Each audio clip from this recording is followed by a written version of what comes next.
ወይዘሮ መርዚና አንድ ሰው ሳትወጋ አትቀርም። ነገር ግን ወይዘሮ መርዚና ቢላውን ማን ሰጥቷት ነው ይሄ ልታደርግ የቻለችው? እስቲ ከዛ በፊት ምን ተፈጠረ?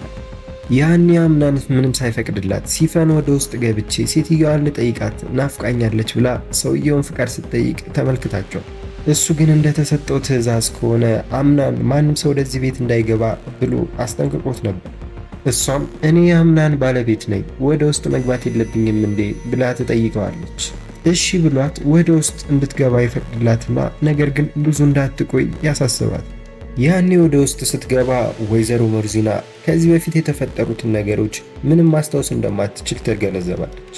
ታዲያ ሲፈን እዚህ ጋር አንድ ሐሳብ ይመጣለት። ይሄን አጋጣሚ ተጠቅማ ምንም ነገር ብትጠይቃትና ብታዛት እንደምታደርግላት አሰበችና ምናልባት ማን እንዲህ ሊያሳብዳት እንደቻለ ከነገርኳት በኋላ እዛ መበቀል የምትፈልግ ከሆነ ታደርገው ይሆን ወይ የሚለው ነገር በጭንቅላቷ ይመላለሳል። በዛም አጋጣሚ ይሆናል ቢላውንም የሰጠቻት። ቢላውንም ከሰጠቻት በኋላ ማንን መውጋት እንዳለባት በስነ ስርዓት ትነግራታለች። ታዲያ በዚህ ሰዓት ነበር ያ ልጅና አምነን ወደ ቤት ውስጥ ገብተው ከገቡም በኋላ ሴትዮዋ በጩቤ የወጋችው ምናልባትም አምነን ሊሆን ይችላል። እስቲ አምነን መወጋት የለበትም የምትሉ ሐሳብ አስተያየታችሁን ኮሜንት ሴክሽን ላይ አስቀምጡልን። ምን ይታወቃል፣ ምናልባትም ይሄ ሁሉ ሙሉ ለሙሉ በሐሳብም ሊሆን ይችላል። ታዲያ አምናን መሆኑን በምን አወቃችሁ ለምትሉን ከዛ በፊት ቀይ ቲሸርት ለብሶ የነበረው አንድ ላይ ከቤሊን ጋር ሲዝናኑ የነበሩት ራሱ አምናን መሆኑን ታውቃላችሁ። በነገራችን ላይ አምናን አሁን እያደረገ ያለው ነገር ልክ ነው ብላችሁ ታስባላችሁ? ማታ ሲተኛ የሚያስበው ስለ ብሌን ነው። ቀን ቀን ደግሞ አብረው ብዙ ቦታ እየተዝናኑና አንድ ላይ ጊዜ ማሳለፋቸውና ለዛውም አንድ መሆናቸው በጣም ደስ ብሎታል። ብሌንም ብትሆን እንደዛው። ብሌን ግን እየፈራች ያለችው ነገር አለ። እሱ ባለ ትዳር ነው፣ በዛ ላይ ደግሞ ልጅ እየወለደ ነው። ያ ማለት በቅርቡ የእሱን ልጅ ይተዋወቃል ብላ ስለምታስብ እንዳላጣ ብላ እየፈራች ብትነግረው እሱ ግን ተስፋ ይሰጣታል።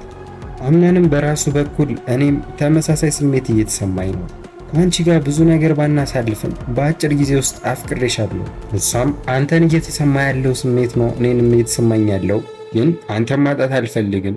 ይህንንም ጊዜያቸውን እያሳለፉ ያላቸው አማራጭ ጊዜ ይፈታዋል ብሎ ማሰብ ብቻ ነው። ያኔ ቀን ላይ አብረው ይዝናናሉ፣ ወደ ቤትም ሲገቡ እንደዛው። ስለ ሚስቱ ምንም የሚያስበው ነገር የለም። ብቻ ከሚስቱ ጋርም ተኝቶ የሚያስበው ስለ ብሌንና ስለ ብሌን ብቻ ነው። ጄሪ በዚህ በኩል ራሷን እንደ ጥፋተኛ እያየች ነው። አሁን አግብቻለሁ፣ የወደፊት ህይወቴ እንዲበላሽ አልፈልግም።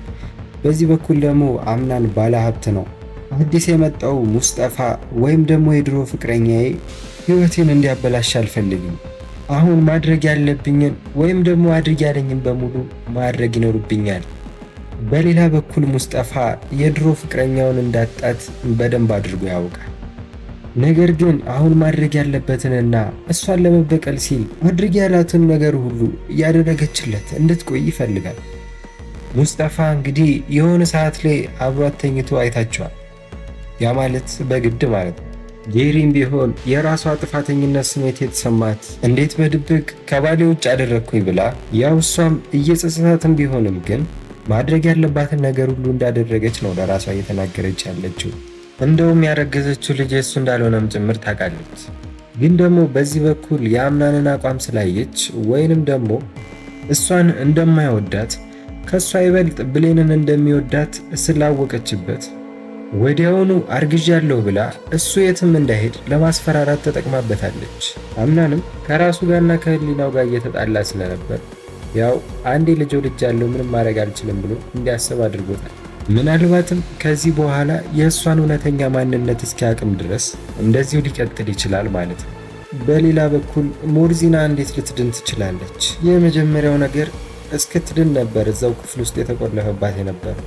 አምናንም ነገሩ ገብቶት ስለነበረ ያው ጊዜ እንድታገኝና ለራሷ አንድ ሰው ቀጥሮላት እሷን እንዲጠብቅ አድርጎ ነበር።